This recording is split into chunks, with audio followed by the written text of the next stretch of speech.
So thank you for attending this conference. The purpose of the conference is to present Alkarama's report, our latest report on Egypt.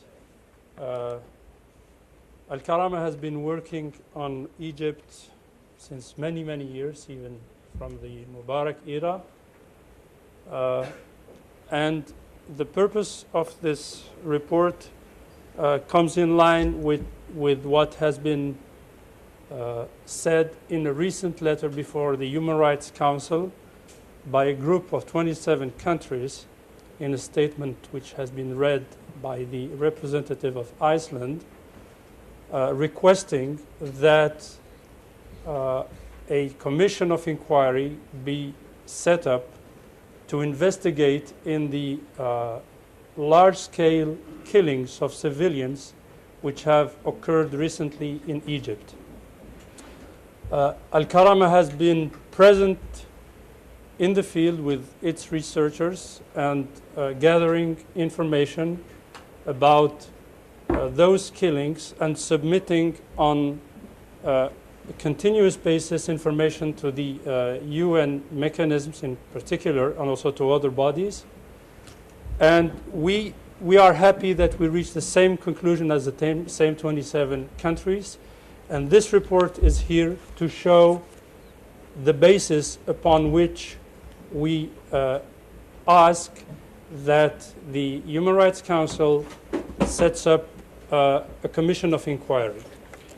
As the title says, according to human rights law, impunity cannot be an option for Egypt, as in other places also. So I will briefly describe the report, and then introducing our two guests that we have with us today. And it will be Mrs. Aya Ahmed, who is Egyptian, who is a human rights defender working mainly on rights of women. And she will speak to us and talk about the situation of women, particularly what they have suffered since the military coup of July 3rd, 2013. And we also have Ahmed Al-Bakri, who is the vice president of the Students' Union in Egypt, and who will also tell us what has happened actually in universities, repression that has targeted students and youth in general. We have chosen these two topics not to say that other parts of society have been touched, but we feel that a lot has been said about that from various NGOs, partner NGOs to Alkarama, who have described various events like the killing in Rab'a, and also even events that we heard yesterday about the trial and condemnation of more than 500 people to the death penalty. So the report first wants to remind the international community that the investigation is not an option for states. Investigation is a duty. States must investigate human rights abuses, and more so when they reach this scale of abuses and this scale of deaths in the country. And we also want to say that the investigations in themselves have to meet some standards. And why we emphasize on that? Because we have evidence, and we show that in the report, that many, if not most, or even all of the investigations that have been carried out in Egypt recently obviously fail to meet those standards. And then we also give examples of cases we have documented, of events we have covered, be that killings, torture, arbitrary detention, and also we have seen lots of examples that some will be described by Aya and Ahmed, even people being arrested on no legal ground. They are just arrested. And of course, that's not unacceptable. So there is obviously, from what we have seen and we have described in this report, there is a failure to address human rights violations in Egypt. This is something which we are bringing evidence for. We are bringing documents from the prosecutors, from the police, and we will give examples that clearly show that in no way these investigations reach the level that is expected by international and even national standards. There have been local commissions of inquiries set up in Egypt, and we obviously speak about inquiries that have happened after the downfall of the Mubarak regime. So, for example, during the era of President Morsi, there have been a commission, but for reasons we ignore and we deplore at Alkarama, this investigation has not been made public by the administration of President Morsi. And there have been other commissions, like recently the National Human Rights Commission of Egypt, and which were obviously biased and totally unacceptable commissions and inquiries. There's also the famous taharriyat, which are some kind of investigations done by the police. And just to show an example that we have from official statement, this is an official Egyptian investigation by police done after the events of the Presidential Guard in July 2013, and which describes in detail how 7 or 8 military and policemen have been killed, and then just uses just one sentence here, which is shown underlined in and we show in our report, and saying, as to the 80 or so people who have died among the civilians, it just appears to us that they were killed in shots between themselves. And that was all that is said about this 70 or 80 people or so. We have various documents. Also, we have letters that have been sent by lawyers, by various NGOs to these commissions, just to draw their attention to these violations that have occurred. And of course, the major killing that happened in Rabaa and Nahda squares on 14th of August 2013. And these are photographs taken by Alkarama researchers in the field, which show one side of those killed. There have been, of course, lots of them. Alkarama has submitted a detailed list of 985 names to UN mechanisms. And it just shows the level of the killing, which really rises to an obvious definition of mass killings. There have been also charges which were brought in absence of a crime. For example, there is the case of the youngster Afifi, who is not even 16 years old, who has been arrested and tried just for having done a sign, Rabaa. And of course, we are not, as a human rights organization, we are not talking about the political side of the story. We just say that nowhere in Egyptian legislations appears a crime that can be sued, or someone would be sued for doing this sign. So, and it's absolutely shocking that a prosecutor would bring someone before justice for a crime that does not exist in legislation. And this has been a pattern which has been coming again and again. Same for the trial of women, and Aya will be able to tell us more about this.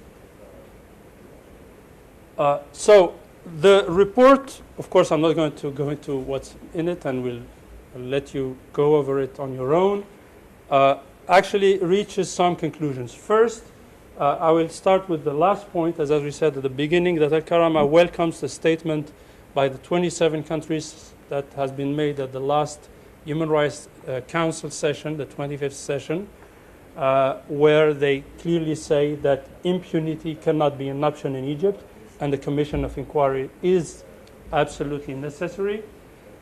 So Alkarama calls on the Human Rights Council to establish such a commission, and at the same time, we are really disappointed that OHCHR has not even established a fact-finding commission on those crimes, whereas they have been doing so in previous instances. which were sometimes even less less critical in their scale of the killings. That happened in Togo 2005 and even in Honduras after a military coup. And for some reason, this has been done for Egypt, and we have expressed our concern as an NGO to OHCHR about this.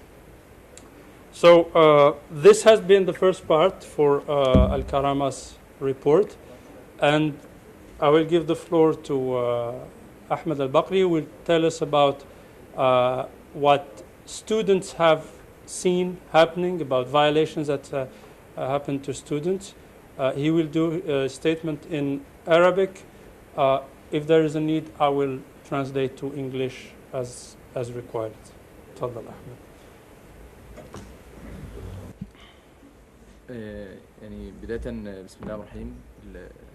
السيد المحترم رئيس الندوة الدكتور مراد دهينة والسادة الحضور، السلام عليكم ورحمة الله وبركاته. سلام عليكم من 1531 طالب معتقل ومختطف في السجون المصرية، و184 طالب شهيد ترفرف روحه معنا في كل موضع يسمع الحقيقة، وآلاف الطلاب المصابين الذين لا يجدون مستشفى للعلاج خوفا من اعتقالهم. سلام الله عليكم من 114 طالب وطالبة فقدوا مستقبلهم التعليمي بسبب فصلهم من جامعتهم على خلفية آرائهم السياسية. سلام الله عليكم من 39 طالبة تنتهك حرماتهن كل يوم في السجون المصرية، ومن عشرات الطلاب الذين فقدوا القدرة على التعبير وإرسال السلام بسبب التعذيب الوحشي الذين يتعرضون له في السجون والمعتقلات السرية. سلام الله عليكم من طلاب يواجهون الرصاص الحي بصدور عارية أمام مسمع ومرأى من العالم الصامت على جرائم الحرب الواضحة. سلام الله عليكم من مؤسسة طلابية صممت على أكمل رحلاتها في الدفاع عن حقوق الطلاب جميعا في سبيل استرداد الحرية والكرامة مهما كانت الضريبة. So I have a translation from Ahmed's words. So it's peace be upon all of you present. From the 1,530 detained and kidnapped students in the Egyptian prisons, from the more than 184 martyr students whose souls are flapping with us in every single place, and from many thousands of injured students who cannot seek medical treatment in hospitals fearing of arrest. And also from the more than 114 students who lost their educational future as they were expelled from the university because of their political opinions. Also from the 39 girl students who are exposed every day to assault and violation and rape, probably in the military prisons, and from dozens of students who lost their abilities to express or sending their peace because of the brutal torture which they are exposed to in the secret prisons. And also from students who are facing bullets with exposed chests in front of the glare of the silent world, from a student foundation that insists to continue its journey in defending all the students' right in order to retrieve the freedom and dignity, whatever it costs. السادة الحضور، إنني اليوم إذا أتحدث إليكم باسم مؤسسة اتحاد طلاب مصر، المؤسسة المنتخبة بإرادة طلابية حرة منذ أكثر من 30 عاما لم يكن هناك اتحاد طلاب مصر، فإنني على أمل أن يجد صوتي هنا أي صدى يساهم في تخفيف معاناة طلاب مصر الذين يواجهون آلة القمع اليومية بلا انقطاع، لذا سأجمل كلمتي في نقاط مختصرة. أولا، إن الطلاب الذين حملوني هذه الأمانة يسألون الضمير الحقوقي الحر في كافة أنحاء العالم، كم عدد المعتقلين وكم من الدماء يجب أن تسيل كي تتحرك المؤسسات الدولية لدعم النضال الطلابي السلمي وفضح ممارسات النظام العسكري الحاكم في مصر. ثانيا، إن أبشع جريمة إنسانية هي إهانة الإنسان الذي كرمه الله، لذا أرجو ألا تندهشوا من هذه الأمثلة التي سأقوم بعرضها عن الانتهاكات المهينة التي حدثت بحق الطلاب في مصر. So today, on behalf of the Egyptian Students' Union, this union which Ahmed recalls is elected by the free will of the students, and he hopes that those present will listen attentively and help the students in Egypt who are suffering and facing the daily repression machine without interruption. So to summarize his speech, he says that first, the students who elected him to be their voices ask the free legal conscience, the human rights community all over the world, how many detainees and prisoners should there be for you to act? How much blood should be flowing? How many people should be killed? To make the international institutions move and support the students in their peaceful struggle and expose the practices of the military regime. Second, the most heinous crime is to insult and humiliate a man who was honored by God. So don't be shocked, please, because I'm going to display some of the bad abuses that students face. الانتهاكات المهينة التي حدثت بحق طلاب مصر حتى الآن: واحد، بلغ عدد المعتقلين داخل سجون العسكر في مصر 1531 طالب معتقل منذ 3/7 إلى الآن. عدد الفتيات المعتقلات إلى الآن 39 طالبة، أشهرهن طالبات جامعة المنصورة أبرار العناني، يسرى الخطيب منا، ومن جامعة الأزهر بالتحديد 17 طالبة ما يزالوا في السجون المصرية إلى الآن. So the first list, which is Ahmed has a list of names, of course you can give you later. They are shown here, but that's too much detail. ممكن أتكلم عن ده بعدين. Okay. But in any case, he gives the numbers. So total number of student detainees is 1,531. Among them are 39 women students. 3 أحكام بالإعدام. لأول مرة في تاريخ العالم يحكم على طلاب بالإعدام. لدينا 6 طلاب من طلاب مصر حكم عليهم بالإعدام. على سبيل المثال: الطالب إبراهيم عزب طالب كلية الصيدلة جامعة المنصورة في قضية قديمة ملفقة. طالب سياف جمال طالب بطب المنيا. الطالب خالد صبحي معهد المنيا. طالب عبد الرحمن الشاذلي طالب بهندسة المنيا. طالب إسلام محمد فؤاد طالب كلية الآداب جامعة المنيا. طالب محمد عارف محمد طالب بكلية الحقوق جامعة بني سويف. وهم متهمون مع 529 شخص آخر في القضية التي حكم فيها منذ أيام قليلة بتهمة قتل فرد ضابط نائب مأمور القسم والتحريض على قتل شرطي. Okay. So Ahmed has just given us the cases of students who have been sentenced to death in the just recent trial that happened among the 529 people who were accused of killing a policeman and inciting to murder. He gave the name as so: Ibrahim Al-Azab, Faculty of Pharmacy, Mansoura University; Sayyaf Jamal, Faculty of Medicine, Al-Minya University; Khalid Subhi, student at the High Institute in Al-Minya; Khalid Subh Latif, Engineering College; Abdul Rahman Al-Shazli, Faculty of Engineering, Al-Minya University; Islam Muhammad Fuad, Faculty of Arts, Al-Minya University; Muhammad Arif Muhammad Abdullah, College of Law in Bani Suif. هذا في موضوع الأحكام بالإعدام. أما في موضوع التعذيب، أود أن أذكر بعض الأمثلة للدلالة وليست للحصر. على سبيل المثال: من جامعة القاهرة تم اعتقال الطالب طارق السيد أحمد نائب أمين اتحاد طلاب كلية العلوم بتاريخ 14 فبراير 2014، ووجهت له تهمة الانتماء إلى أنصار بيت المقدس، ولا يستطيع أحد زيارته حتى الآن، وقد تم تعذيبه بقسم الطلبية حسب ما أفاد أحد المحامين، ثم تم ترحيله إلى قسم العمرانية. وذكر المحامي أيضا أنه شلت أحد يداه بالإضافة إلى كسر في الفك.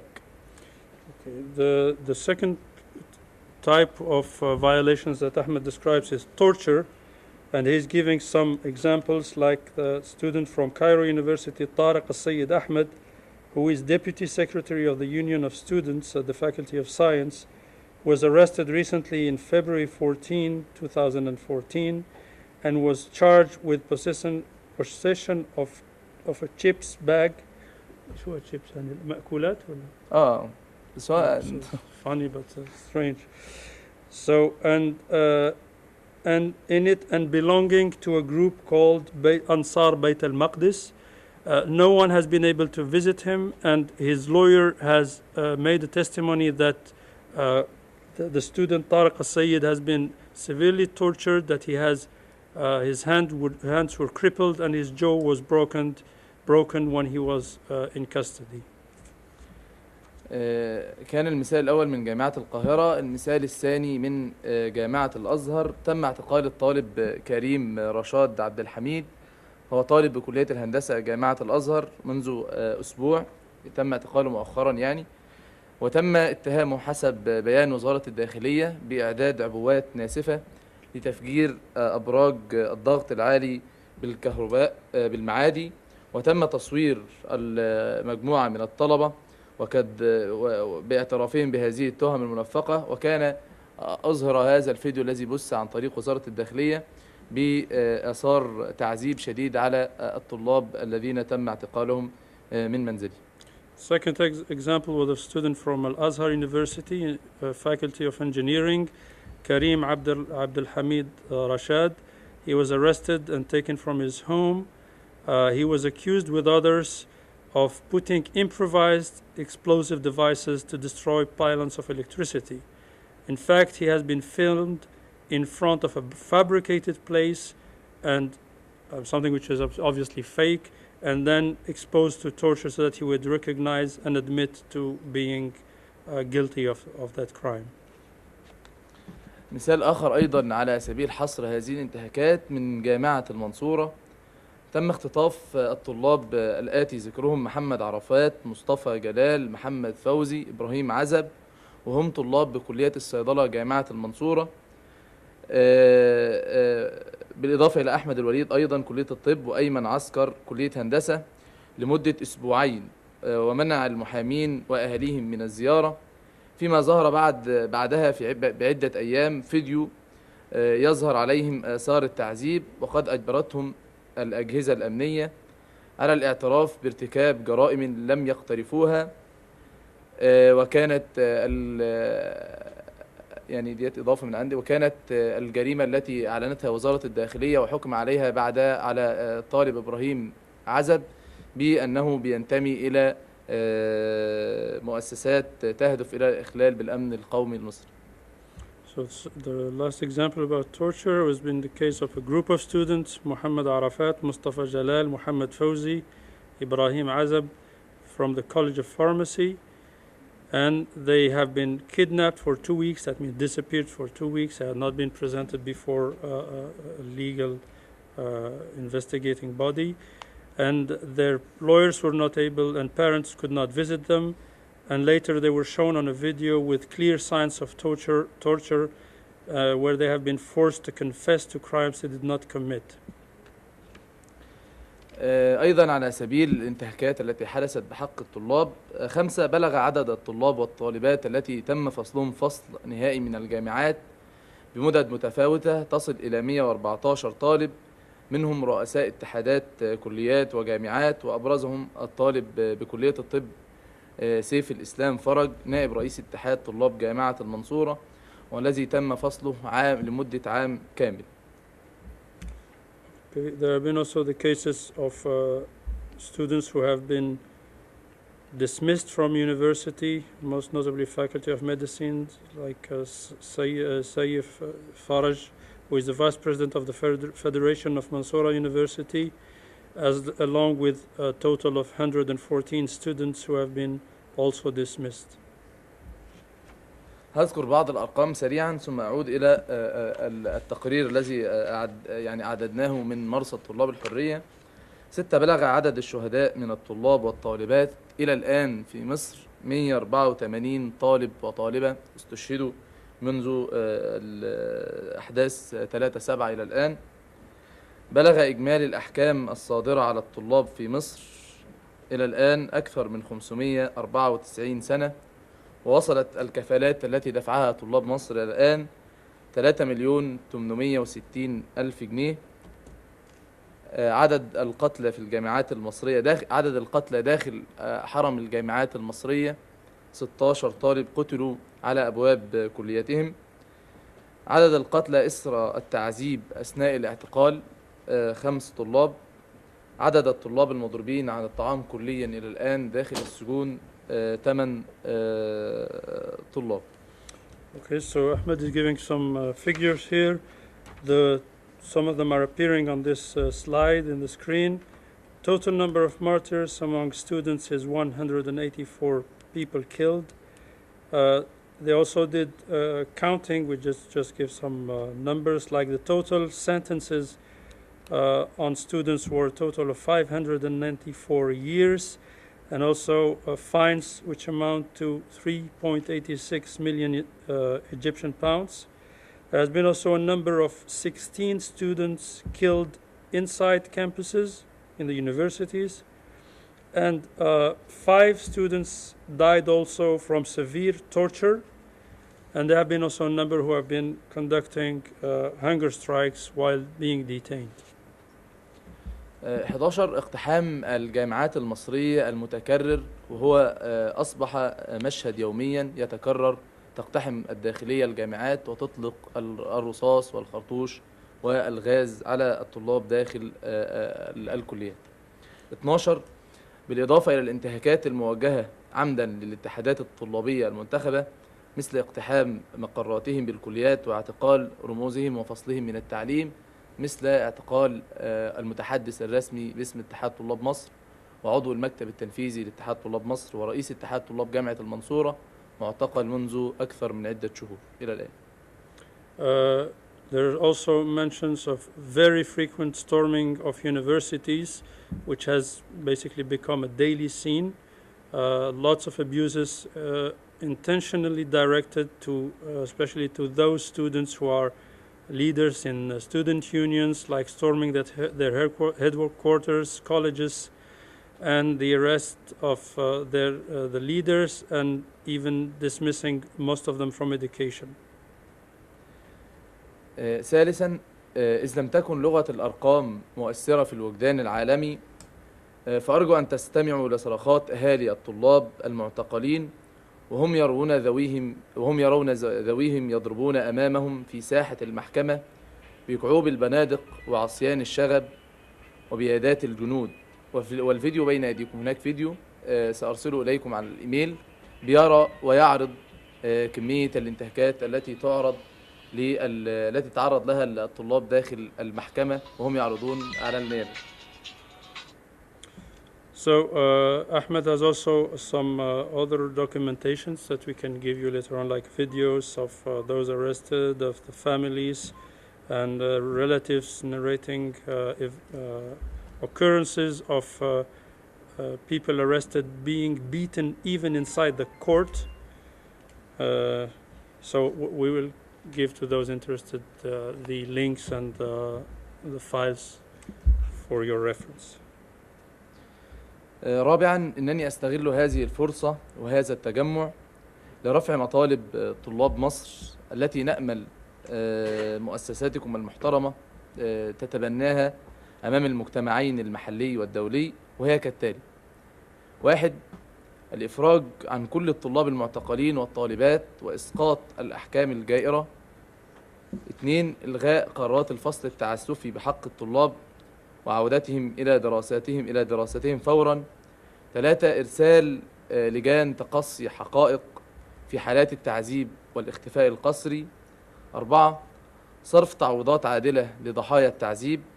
5. توفير آليات قانونية مستقلة لمحاسبة المسؤولين عن هذه الانتهاكات. So the student unions, especially those represented by Ahmed, are also asking for the international community, human rights defenders and human rights bodies to help them realize and implement the following.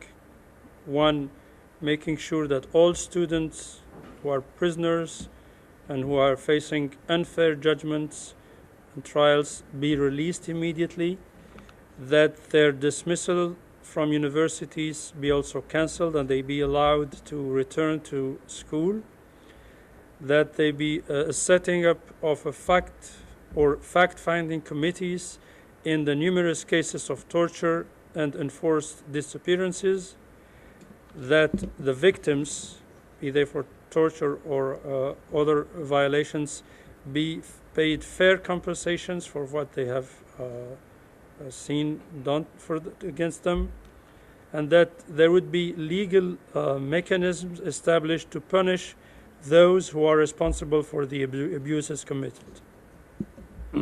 ختاما أيها السادة الحضور، إن مواثيق حقوق الإنسان التي تكفل حرية الرأي والتعبير قد ضلت طريقها في مصر، وأصبحت حبرا على ورق أمام غياب تام للرقابة القانونية والحقوقية، بعدما غابت العدالة وصوت القانون، وبعدما غاب صوت الضمير قبل أي شيء.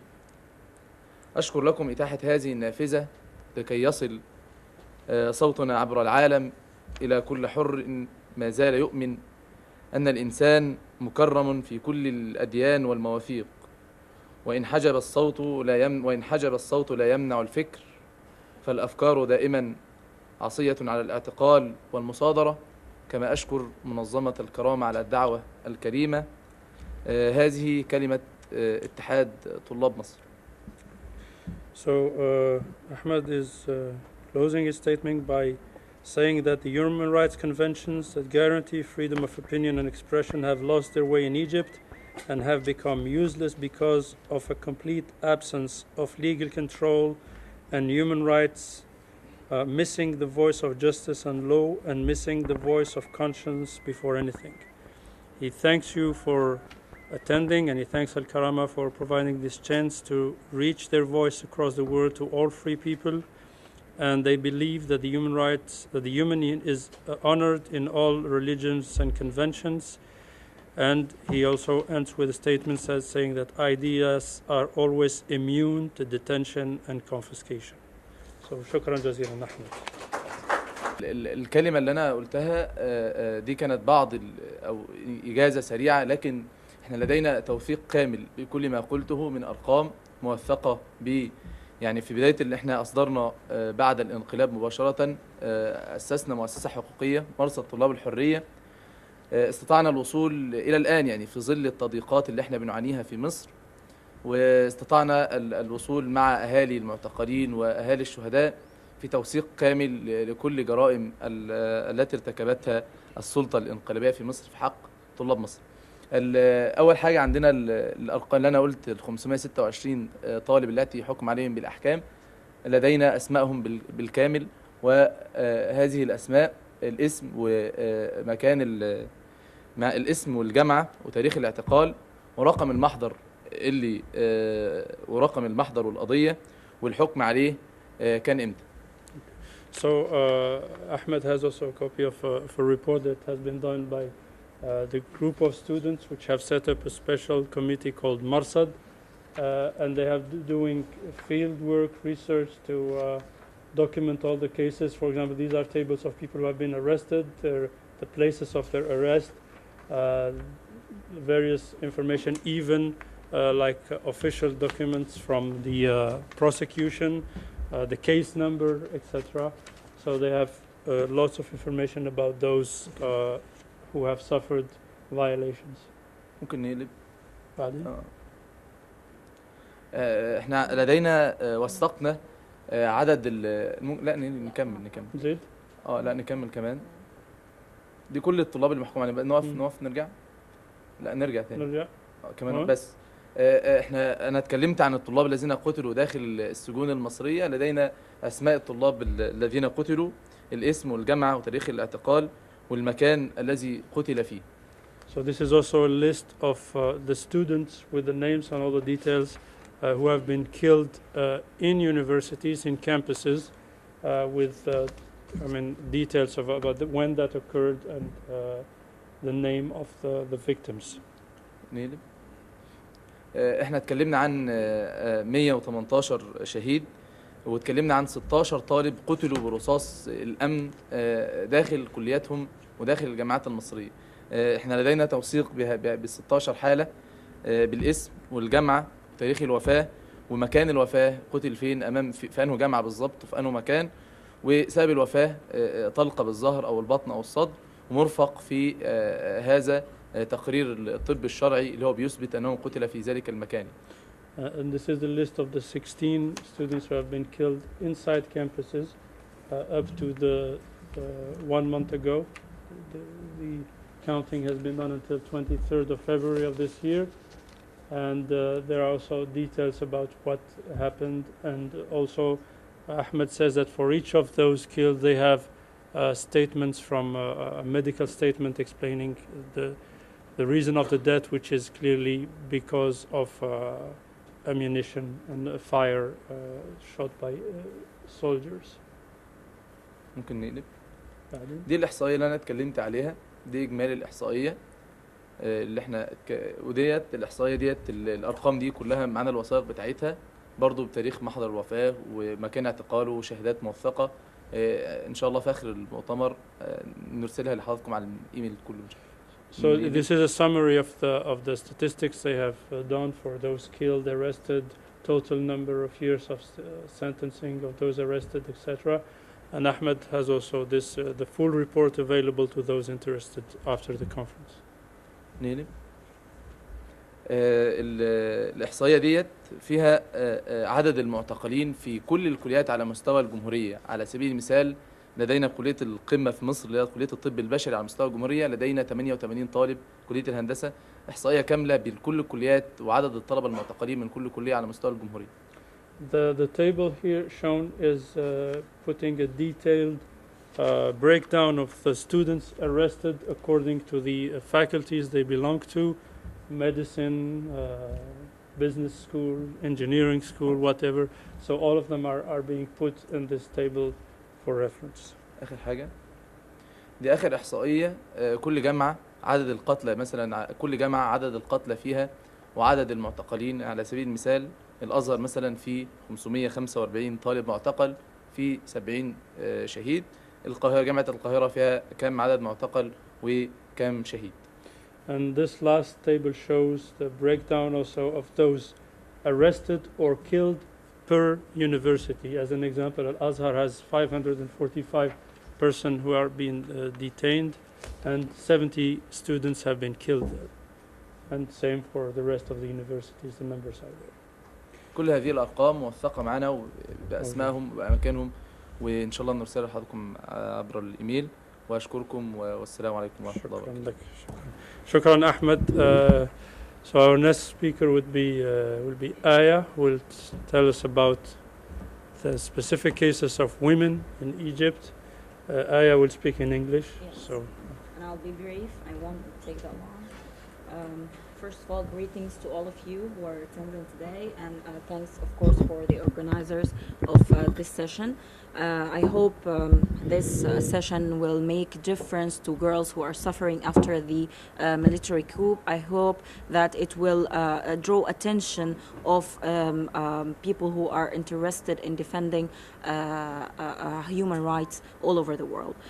First of all, I'll be brief in my summarization, and I'll give you a general overview of the situation of girls or what happened to women after the military coup.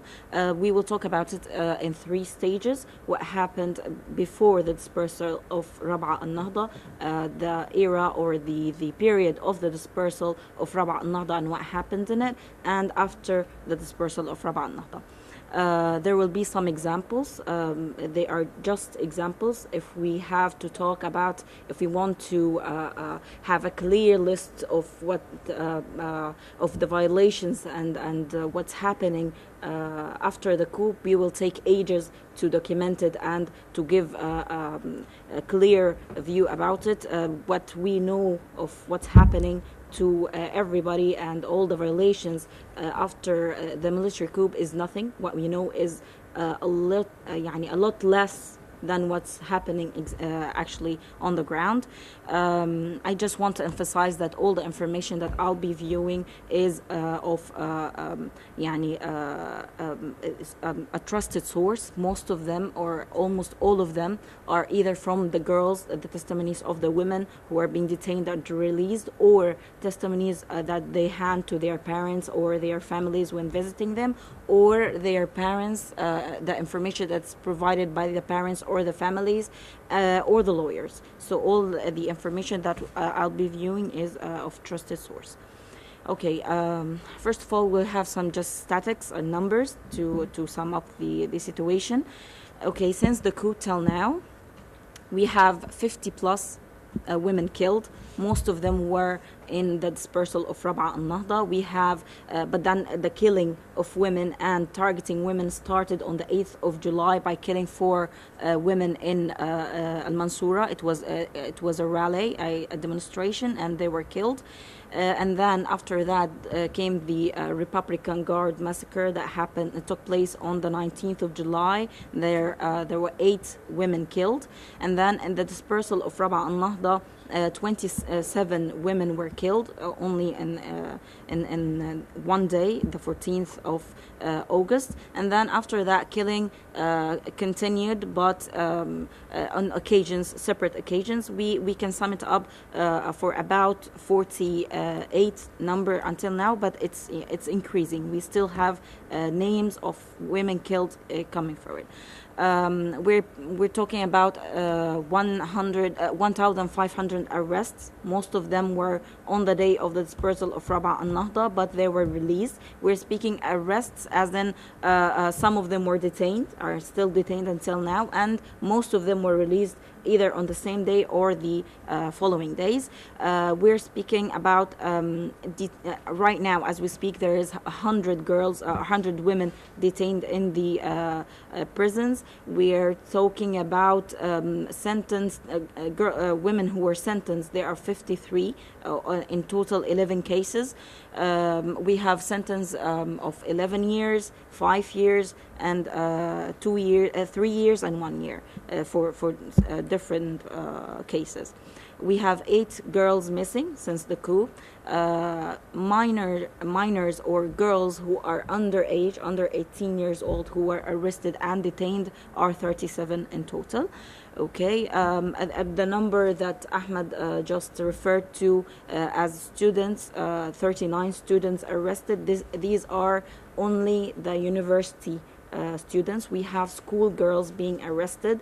For example, we have the youngest girl who was detained and convicted, and she took a sentence. Her name is Maria. She's 14 years old. She was arrested from a rally, a peaceful demonstration. We also have Ula Tariq. She was just released last week. She was also detained for about 2 months until now.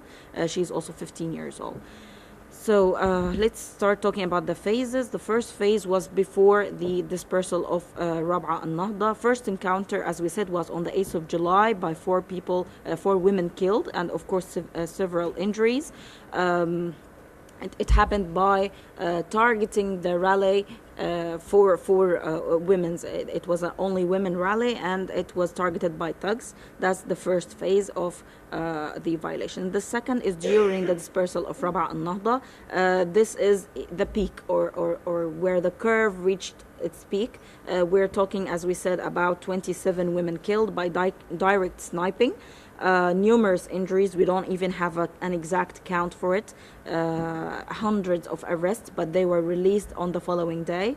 We have what we can refer to as a blackout of what's happening. What was happening in Rab'a al-Nahda. I recall as we were in the dispersal, we were counting all the names, all the injuries, all the martyrs. We had a count of almost everything, but then when we were forced to leave the sit-in, we were forced to go out without any belongings. everything was burnt, all the papers, all the names, everything was burnt. That's why we have like a blackout for this massacre alone. Then after that, we're going to talk what happened after the dispersal. The violations increased. There was like a burst in the violations against women after the dispersal of Rab'a al-Nahda. 2 days immediately after the dispersal, which was on the 18th, okay, girls were abducted and girls were arrested from mosques, and they were accused of funny accusation, like carrying an RBJ. A 17 years old called Hafsa, she was accused of having an RBJ, which is a RBJ, a very huge what do you call it, gun, okay, and killing officers. Like for example, we have a girl, she was arrested alone of killing 55 officers. I don't know how. Okay, the rate, as we said, the rate of violations and violence against the women increased since since their presence in the street is very obvious, and they almost they are present in all rallies, and they have even women only rallies and demonstrations. Of course, all this is happening in complete absence of any investigation whatsoever. Okay, we will just brief types of violations and what's happening. We can summarize what's happening in also 3 stages. Mainly, while arresting, this is where most of the violations take place. We can say while arresting and at the police station, and then when she when she's sent to prison. While arresting, that she's subjected to beating up, insults, harassment, sexual harassment, like dragging on the streets, and we have pictures for that. Robbing, we have a lot of incidents of just arresting the girl, robbing her, taking her belongings, and then releasing her. Okay, it ends. This stage ends by either arresting the girl and of course detention, or by releasing her, as we said. That's the first stage. Second stage is at the police station. This is where most of the violations take place. First of all, faking charges and framing the arrested girls in carrying weapons, and forcing them, for example, to be footaged in front of weapons, and a lot of weapons, and saying torturing them and forcing them to admit that these weapons are theirs. Okay, we have charges like demonstrating without a permission, violence and damage to public property, killing officers. Like we said, there's a girl alone convicted of killing 55 officers, joining a terrorist organization, which they refer to MBs, Muslim Brotherhood, holding or raising Rab'a sign. Just this became a crime in Egypt. Just to hold a Rab'a sign became a crime in Egypt.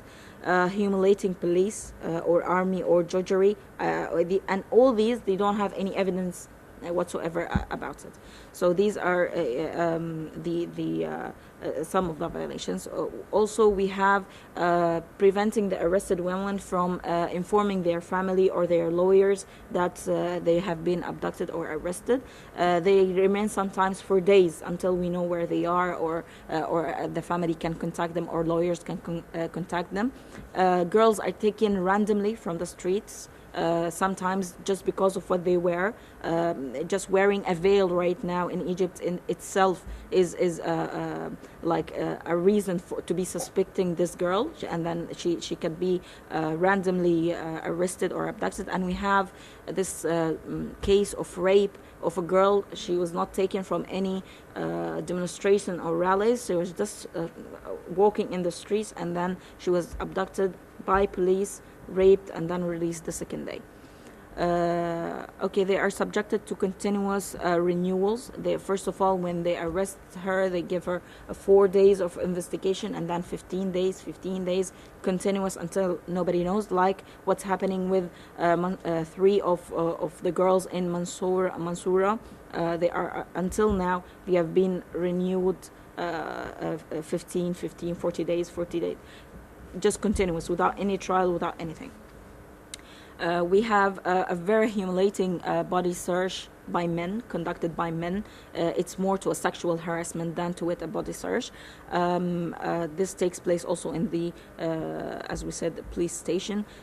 Continuous threat of rape, and this is, we have almost all encounters of girls arrested, they are threatened of rape and going out pregnant. Okay, torture, of course, and beating up and whatsoever. We have one girl, she's not a girl, she's a woman, she's a married woman. I refer to girls because most of the women detained are girls, as in not married women. Okay, we have this case of a woman. She was arrested on the 18th of August. She was neglected in a police station until it became handicapped. We have also her picture, and she's on a wheelchair right now. She's a mother of two. Okay, another violation. عندي الصورة موجودة. This is one يعني لا كمان no لا كمان لا she we will have her picture. كانت موجودة أماني again. لا خلاص احنا هنبقى نجيب. This is also one type يعني this is another case. Her name is Gihad. Gihad also has been subjected to insult. Also she's on a wheelchair, but then she had a broken joint bone and a broken hand, and of course bruises all around. She's also on a wheelchair right now, but then hopefully she will be fine. Another type of violation is detaining the girls who are taken, they are considered political prisoners, detaining them with criminals, girls criminals in the same cells, numerous number in just a small room, a dirty room. They don't have whatsoever, on the floor, they are on the floor, there's no beds, there's nothing. That's in the police station, as we said. Like we say, detention also in a police station is illegal. There are places for detention like prisons or whatsoever. We have detention in police stations, army camps, police camps, which are illegal places of detention. Women, as an example, women arrested on the 28th of December were moved to an army camp where they were forced to virginity tests. They were forced to see the men naked, and they asked the men to ask them if they want to have an affairs, and a lot of sexual violations happened to them. That's especially for the girls who were arrested on the 28th. But then we have another cases of virginity tests, not only on the 28th. All women arrested were subjected to pregnancy tests, even girls who are virgins, who are not married. Some were subjected to virginity tests, as we say, some on the 28th, and other cases. And also, this matter is in Egyptian society is very a very big deal. It's not easy to take just a virgin girl and force her to undergo pregnancy or virginity tests. Okay. We have, as I said, we have rape cases, but we have 2 documented rape cases, but then we have about 11 rape cases, separate occasions. Third stage is the prison, but then all that we just said, most of it also happened in the prison. Like, for example, the body search, the same, what happens in the police stations happens in the prison, but then it's a girl, it's a woman conducting the body search, which is also a sexual harassment. It's not a body search. We said holding the women along with criminals, forcing the girls to wear very light clothes, transparent clothes, even in the cold weather that we're facing in Egypt, and prevent any clothes that their parents or families try to give them. Like we have violations like mixing their food up all together in one, juices over over meat, over everything in just one pan, and giving it for girls as meals. We have violations we have I don't know how to describe it, but we can say like gangs, the criminals like form gangs to assault the girls. If a criminal does not like a girl who is detained with her, she will assault her. She will tell she will tell all the other criminals to perform violations against her. Like, for example, we have about 4 cases. They put the girl on the floor and then they started jumping on her tummy until she has hemorrhage. A lot of violations like that, tying the girls to the beds. That's in the prison. A lot of violations. If we're gonna talk about it, we will not have even time. Out of all this, we have a conclusion or what we want to say out of all this. Despite of all the violations and the mass killing and all the crimes that happens in Egypt since the military coup until now, there is no real investigation whatsoever taking place to convict who's in charge of all these crimes. Even after the commission that was formed lately to inquiry and investigate, it was one-sided. It was very biased. It didn't even contact the girls who were arrested or the women who were subjected to all these violations to hear their opinion, and then it came out with a report that that had nothing to say about what women are facing after the military coup. Of course, it did not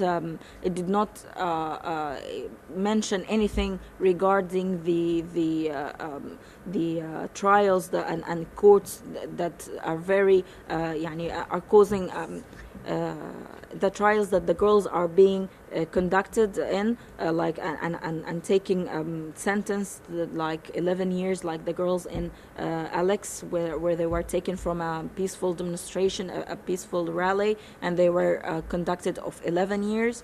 Okay, and we have a lot of examples like that. We have a girl who was sentenced to 3 years just because she's taking a picture. These are very fast sentences and tribunals. They don't take time to investigate and to clarify the case. And for example, Ola is only convicted of writing sentence against the coup on the prison wall, on the cell wall.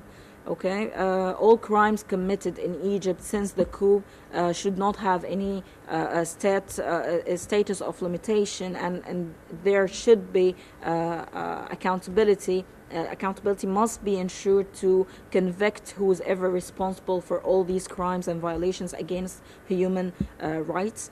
Right now, there is an absolute impunity to all police and army officers against all the violations and crimes that's taking place, and there's no punishment whatsoever.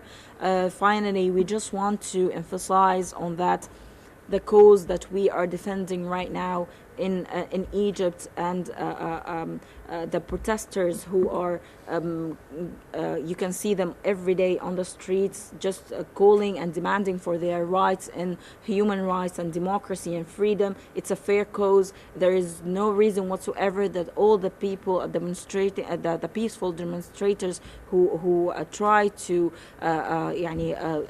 say their opinion or their point of view to the world should be faced by all this massive amount of violence and killing. So we just hope that they will have someone to listen to their cause and to stand for them. So thank you a lot for your attention and for your... Thank you, Raya.